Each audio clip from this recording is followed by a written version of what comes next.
Hello friends, જય શ્રી ગણેશ. બધાને સ્વાગત છે તમારું મારી ચેનલ ગુજરાતી કિચનમાં.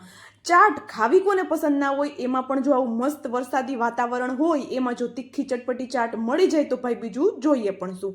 પણ હા, ઘરે બનાવતા ડરવાની બિલકુલ જરૂર નથી, કારણ કે ચાટ બનાવવામાં જે ઝંઝટ કરવી પડે છે એ આપણે આજે બિલકુલ નથી કરવાની. નથી પાપડી કે પૂરી બનાવવાની, નથી ચણા બટેટા બાફવાના, કે નથી એક પણ લોટનો ઉપયોગ કરવાનો, કે નથી અગાઉ કોઈ તૈયારી કરવાની. છતાં સ્વાદ એવો કે મોઢાનો સ્વાદ બદલી દેશે.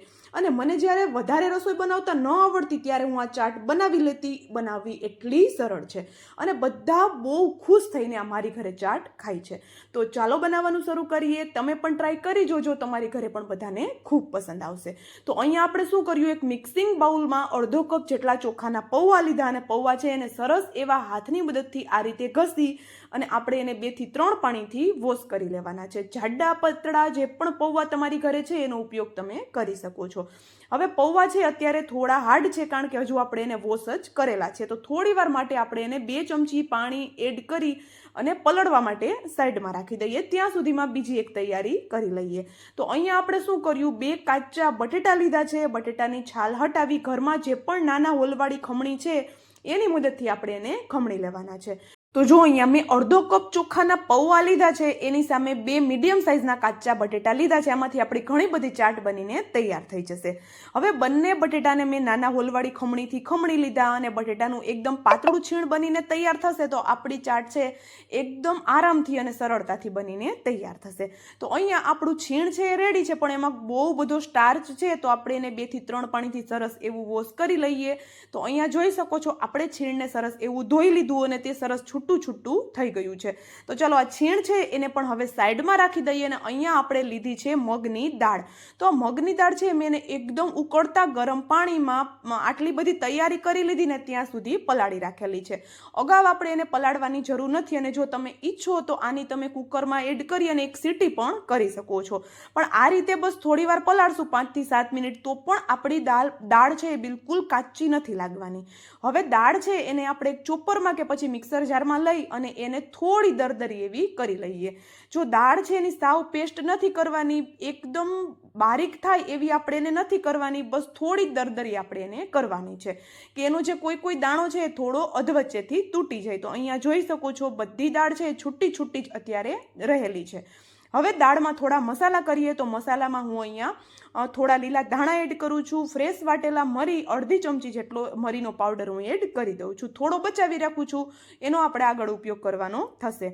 હવે સાથે હું અહીંયા કિસમિસ એડ કરું છું. બ્લેક અને જે યલો આવે છે એ બંને કિસમિસ મેં લીધેલી છે. સાથે થોડા કાજુના ટુકડા પણ એડ કરી દઈએ અને અડધી ચમચી જેટલો આમચૂર પાવડર એડ કરી દઈએ. કિસમિસ અને કાજુ તમારે કેટલા એડ કરવા એ ટોટલી તમારી ઉપર છે. જો કાજુ તમારે સ્કીપ કરવા હોય તો સ્કીપ કરી દેજો, પણ કિસમિસ ખાસ કરીને એડ કરજો, કારણ કે જે તીખા ચટપટા ટેસ્ટની વચ્ચે કિસમિસનો જે થોડો સ્વીટ ટેસ્ટ આવશે, ખૂબ જ સરસ એવી એ ચાટ ખાવામાં લાગવાની છે.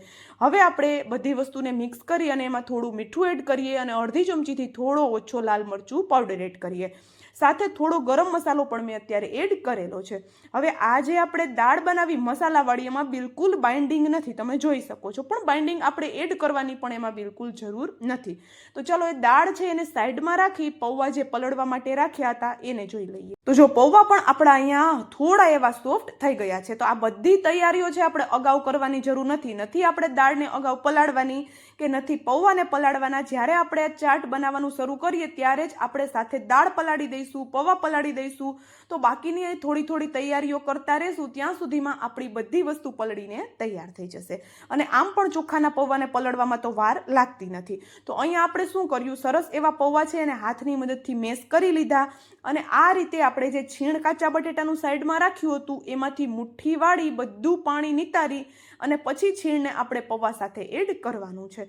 તો એ એક વાતનું ખાસ ધ્યાન રાખશું કે છીણ છે એમાં પાણી ન હોવું જોઈએ. મતલબ કે આપણે એને સૂકવવાની જરૂર નથી, પણ મુઠ્ઠી વાળી અને બધું પાણી હટાવી અને પછી જ આપણે એડ કરવાનું છે.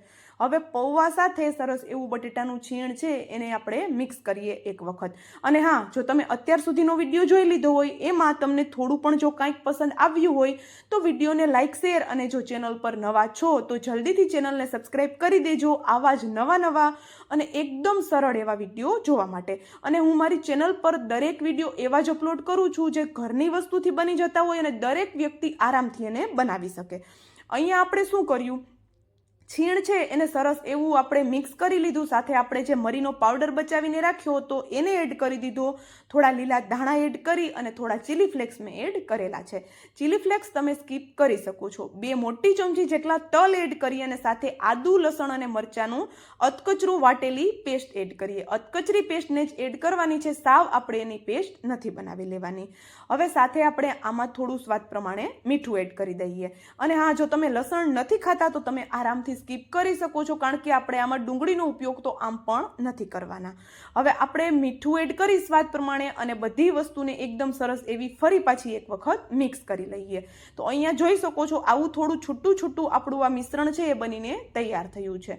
હવે આપણે હાથ છે એને વોશ કરી થોડા ગ્રીસ કરી લઈએ અને આ રીતે થોડું એક લુવા જેવું લઈ અને હથેળીમાં રાખી આંગળીની મદદથી આ રીતે થોડું એને પ્રેસ કરી દઈએ.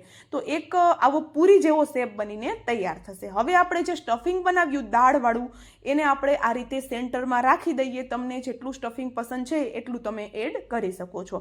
હવે ઉપરથી આ રીતે થોડો પાછો આપણે છીણ છે એને આ રીતે થોડું પૂરી સાઈઝનું કરી ઉપરથી રાખી દઈએ. બંને હથેળીની વચ્ચે રાખી સેન્ટરમાં અને આપણે એને આ રીતે પ્રેસ કરશું એટલે એકદમ સરસ એવી આ કચોળી છે એ પેક થઈ જાય. અને બિલકુલ આ કચોરી છે એ ખુલતી પણ નથી, તો તમે ડર રાખ્યા વગર આ રેસીપીને ટ્રાય કરી શકો છો. અને રેસીપીમાં હું દરેક નાની ટિપ્સ પણ એટલા માટે જ જણાવતી જાઉં છું કે કદાચ જો તમે આને પહેલી વાર પણ બનાવતા હોય તો કોઈ પણ વસ્તુ તમારી ખરાબ ન જાય, પહેલી જ વારમાં તમારી રેસીપી પરફેક્ટ એવી ઘરે બનીને તૈયાર થઈ જાય. તો અહીંયા આપણે બધી કચોરીને એ જ રીતે વારી લીધી અને હવે આપણે એને શેકવાની છે. હું અહીંયા એને તળતી નથી, આવી રીતે 2 ચમચા જેટલું તેલ લઈ અને આપણે તવા ઉપર એને શેકવાની છે. તો શેકવા માટે રાખીએ ત્યારે પણ હથેળીમાં રાખી થોડું એને પ્રેસ કરી દઈશું જેથી કરીને સરસ એવી સિક્યોર થઈ જાય.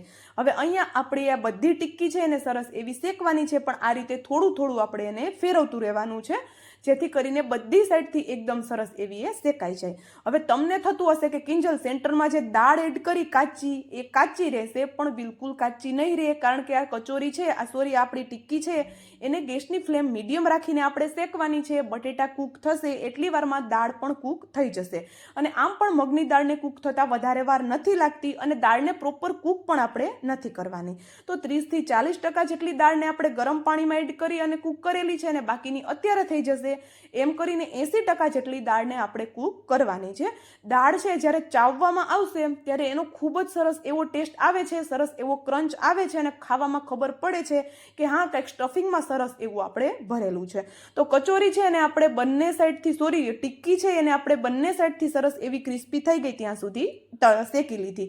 તો હવે આપણે એમાંથી ચાટ બનાવીએ. તો આ રીતે તમે ખાલી ટિક્કી પણ ખાઈ શકો છો અને આ રીતે ચાટ પણ બનાવી શકો છો. જો આને મેં થોડી શેકેલી છે એટલે એક્સ્ટ્રા ક્રિસ્પી નહીં બને, ક્રિસ્પી તો બનશે જ ઉપરની એની લેયર, પણ એક્સ્ટ્રા ક્રિસ્પી નહીં બને. એક્સ્ટ્રા ક્રિસ્પી બનાવવું હોય તો તમે એને તેલમાં એડ કરીને તળી પણ શકો છો, તો એકદમ ક્રિસ્પી કરારી બનીને તૈયાર થશે. હવે ખજૂર આંબલીની ખાટી મીઠી ચટણી અને દહીં સાથે આપણે આને ગરમા ગરમ સર્વ કરી શકીએ છીએ. ઉપરથી થોડા આદુ છે એના લચ્છા એડ કરશું અને બસ આપણી ચાટ બનીને તૈયાર છે. તો ચાલો હવે મળશું આવા જ એક નવા વિડીયો સાથે. ત્યાં સુધી જય શ્રી ગણેશ.